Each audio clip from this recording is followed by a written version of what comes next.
Let's go. নমস্কার বন্ধুরা, welcome to আরকে sports. আশা করি তোমরা সবাই সুস্থ ও ভালো আছো। তো এই ভিডিওতে কিন্তু বেশ কিছু গুরুত্বপূর্ণ আপডেটস তোমাদের জন্য রয়েছে, তাই একটু স্কিপ না করে ভিডিওটা শেষ অবধি দেখতে থাকো। আর যারা এই চ্যানেলে প্রথমবার এসেছো তারা চ্যানেলটিকে সাবস্ক্রাইব করে রেখো। তো বন্ধুরা, প্রথম যে খবরটা শেয়ার করব সেটা হচ্ছে transfer related update. Diamond Harbour FC কিন্তু আরও একটি বিদেশি ফুটবলারকে সই করিয়ে নিল। ডায়মন্ড হারবার এফসি সই করিয়ে নিয়েছে 26 বছর বয়সী স্প্যানিশ ডিফেন্ডার মাইকেল কটারজারকে। মাইকেল কটারজার এই ফুটবলারটি কিন্তু এবার ডায়মন্ড হারবার এফসি দলের হয়ে খেলবে আই লিগ ডুরান্ড কাপে।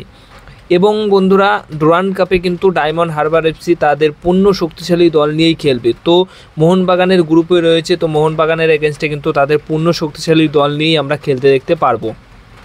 নেক্সট আপডেট রয়েছে জাভি হার্নান্ডেজ এবং অ্যালবাতো নওগোরোকে নিয়ে।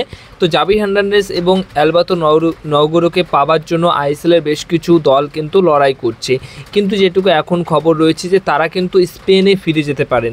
স্পেনের কোনো লিগে, মানে স্পেনের থার্ড ডিভিশন বা সেকেন্ড ডিভিশন লিগে যে কোনো দলের হয়ে সই করে সেখানে খেলতে পারে, এমনটাই কিন্তু খবর রয়েছে। মানে আইএসএলে তাদেরকে আমরা নাও দেখতে পারি নেক্সট সিজনে, এমনটাই খবর রয়েছে। দেখা যাক শেষ অবধি পরবর্তী সময় কি আপডেট আসে।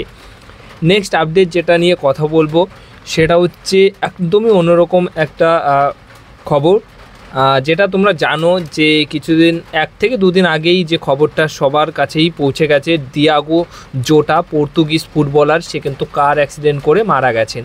তো দেখো, দিয়াগো জোটা তার ইনস্টাগ্রাম অ্যাকাউন্ট দেখা গেল যে যখন তিনি বেঁচে ছিলেন তখন তার 2.8 মিলিয়ন ফলোয়ার ছিল। সেখানে যখন তার আর কি মৃত্যু হলো তারপর গিয়ে সেই সংখ্যাটাই বেড়ে গেল 4 মিলিয়ন। মানে এখান থেকে একটা জিনিস বোঝা গেল যে মানুষ বেঁচে থাকতে বা থাকতে যখন তার চোখের সামনে থাকে তখন কিন্তু সেই মানুষটার সেরকম কোনো দাম থাকে না, সেই মানুষটাকে কোনো রকম কেউ মূল্য দেয় না। কিন্তু যখন সেই মানুষটা থাকে না তখন কিন্তু তার মূল্য বোঝে সবাই এবং তাকে অনেকে মূল্য দেয়। হ্যাঁ, দিয়াগো জোটা বিশ্বসেরা একজন ফুটবলার।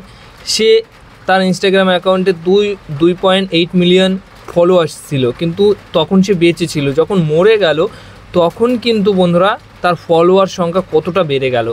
তো এটা মোটামুটি বেঁচে থাকতেই হলে তো ভালোই হতো, কিন্তু খুবই দুঃখজনক একটা ঘটনা। দিয়াগো জোটা আমার খুব ফেভারিট একজন ফুটবলার ছিলেন। পর্তুগিজের বরাবরই আমি একজন সমর্থক রোনাল্ডোর জন্য, কারণ রোনাল্ডো, আমি আশা করব যে এই সিজনে যেন এই সামনের যে ওয়ার্ল্ড কাপ আসছে সে যেন একটা ওয়ার্ল্ড কাপ জিতে তার ট্রফিটা পেতে পারে। কিন্তু সেখানে এখন যে পর্তুগিজ টিমটাকে দেখা যাচ্ছে সেখানে কিন্তু মোটামুটি একটা আশা করা যায় যে ভালো ফাইট দেবে ওয়ার্ল্ড কাপে।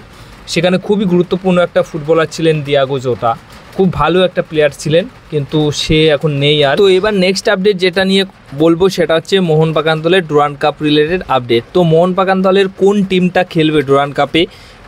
পূর্ণ শক্তিশালী দল নিয়েই কি খেলবে ডুরান্ড কাপে, নাকি রিজার্ভ টিম খেলবে? তো বলে দিই যে রিজার্ভ টিমের খেলার সম্ভাবনাই সবথেকে বেশি রয়েছে। সেখানে কিছু মেন স্কোয়াডের থেকে কিছু ভারতীয় ফুটবলার কিন্তু অ্যাড করে খেলানো হবে। তো সেই ক্ষেত্রে রিজার্ভ টিমের বেশিরভাগ ফুটবলাররাই কিন্তু খেলবে ডুরান্ড কাপে, এবং সেখানে কিন্তু কিছু কিছু মূল একাদশের বা মূল দলের ভারতীয় ফুটবলাররা থাকবে। বিদেশি নিয়ে যেটা আপডেট রয়েছে, কোনো বিদেশি কিন্তু ডুরান্ড কাপে খেলবে না, যেটুকু খবর রয়েছে। এছাড়া বন্ধুরা, ডুরান্ড কাপ নিয়ে আরও একটা প্রশ্ন তোমাদের রয়েছে যে ডুরান্ড কাপ কোথায় লাইভ দেখানো হবে। তো ডুরান্ড কাপ কোথায় লাইভ দেখানো হবে এটা নিয়ে কিন্তু এখন অবধি অফিসিয়ালভাবে কিছু জানানো হয়নি। যখনই জানতে পারবো তখন কিন্তু তোমাদেরকে জানিয়ে দেব। আর ফ্রিতে দেখার ব্যবস্থাটা আমি দিয়ে থাকি, তার জন্য সাবস্ক্রাইব করে রাখবেন, তাহলে সঠিক সময় তোমরা ম্যাচগুলো লাইভও দেখতে পারবে।